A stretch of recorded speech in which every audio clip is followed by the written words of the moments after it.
Hello students, welcome back to Shakuntala tutorial. आज आम राधामोहन गणनायक संपर्क में आलोचना करवा। राधामोहन गणनायक 1911 मसीह जन्मग्रहण कर 2000 मसीह मृत्युवरण करथिले। राधामोहन गणनायक केउठारे जन्मग्रहण करथिले? कलंडपाल, बाणपुर, बेमेकेशपुर, गुरुजंग। आंसर हब कलंडपाल। राधामोहन गणनायक कलंडपाल ठारे जन्मग्रहण करथिले। जदि आपण माने एपर्यंत हम चैनल को सब्सक्राइब करना जल्दी जल्दी subscribe करनियंतु। Next question, Radhamohan Gananayak केउ कवि भावे परिचित? रोमांटिक कवि, स्वभाव कवि, छांदसिक कवि, क्लासिक कवि। आंसर हम छांदसिक कवि। राधामोहन गणनायक छांदसिक कवि भावे परिचित। मानवेतर चरित्र को नहीं राधामोहन गणनायक केउ पुस्तकटी प्रकाशित? सामुकार स्वप्न, पशुपक्षीर काव्य, मौसुमी, उत्कलिका। आंसर हम पशुपक्षीर काव्य। मानवेतर चरित्र को नहीं राधामोहन गणनायक पशुपक्षीर काव्य पुस्तकटी प्रकाशित होईछि। पशुपक्षीर काव्य पुस्तक केबे प्रकाश लाभ करिथिला? 1959, 1951, 1960, 1962। आंसर हम 1959। पशुपक्षीर काव्य पुस्तक 1959 प्रकाश लाभ करिथिला। गोपबंधु दास को अवलंबन करी राधामोहन गणनायक केउ कविता रचना करथिले? विश्व जीवन पथे, काव्य नायिका, अई पृथ्वी, मौसुमी। आंसर हम विश्व जीवन पथे। कवि हेबा पाई बासना मोर प्रबल भारी रे प्रबल भारी, नील आकाशर पक्षीटी सम उड़ू बुलू थाए, ए मोर मन दुनिया पारी रे दरिया पारी। एही कवितांशटी कवि किए? वैकुंठनाथ पट्टनायक, राधामोहन गणनायक, सचिदानंद राउतराय, अनंत शंकर राय। आंसर हम Radhamohan Gananayak. Next question, one राजी नीला काव्य पुस्तकटीर स्रष्टा किए? राधामोहन गणनायक। नेक्स्ट क्वेश्चन, दिलीप ओ नंदिनी एक पौराणिक चित्रमूलक गाथा कविता केउथिरे संकलित होइथिला? मौसुमी, सामुकार स्वप्न, वनराजी नीला, उत्कलिका। आंसर हम वनराजी नीला। दिलीप ओ नंदिनी एक पौराणिक चित्रमूलक गाथा कविता वनराजी नीला रे प्रकाशित होइथिला बा संकलित होइथिला। मरी नाही से मरण जयी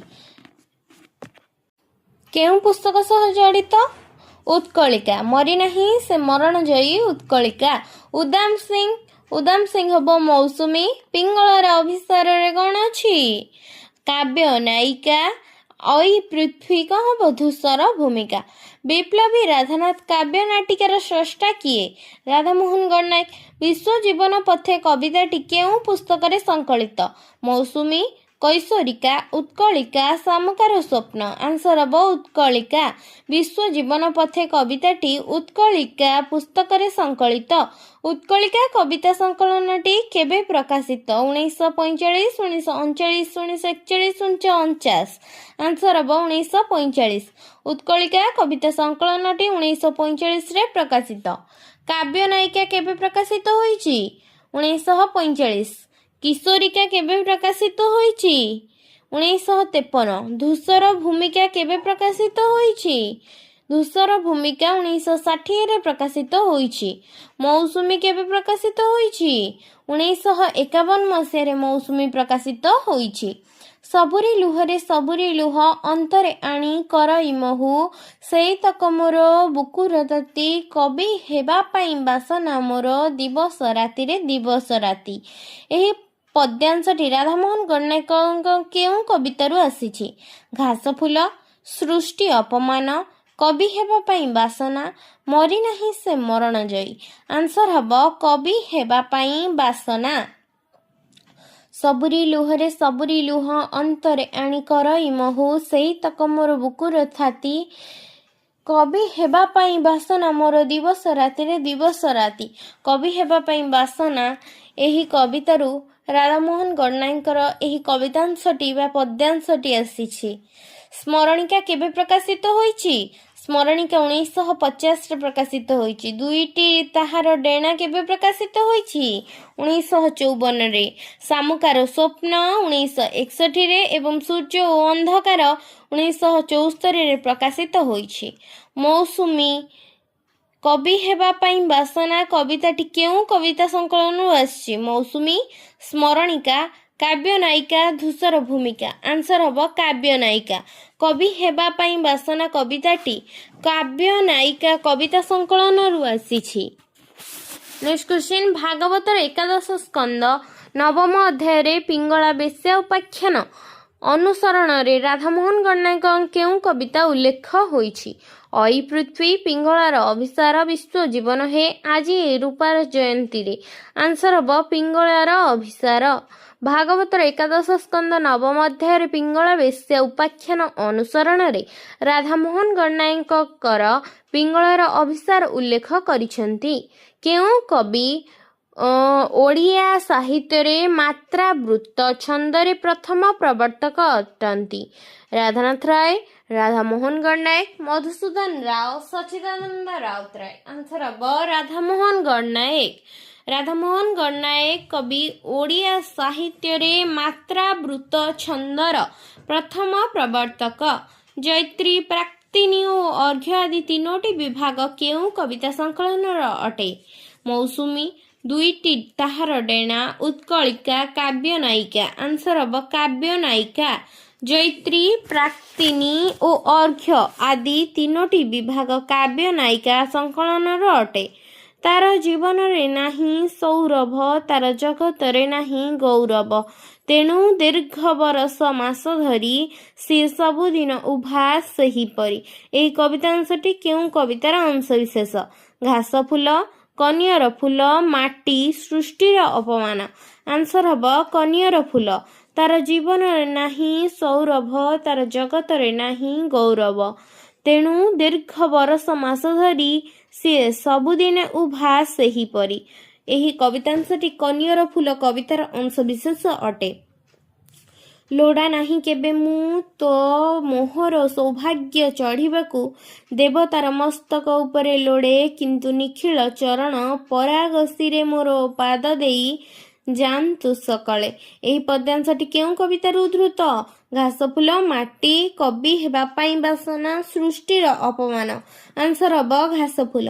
ଲୋଡ଼େ ନାହିଁ କେବେ ମୁଁ ତ ମୋହର ସୌଭାଗ୍ୟ ଚଢ଼ିବାକୁ, ଦେବତାର ମସ୍ତକ ଉପରେ ଲୋଡ଼େ କିନ୍ତୁ ନିଖିଳର ଚରଣ, ପରାଗ ଶିରେ ମୋର ପାଦ ଦେଇ ଯାଆନ୍ତୁ ସକଳେ।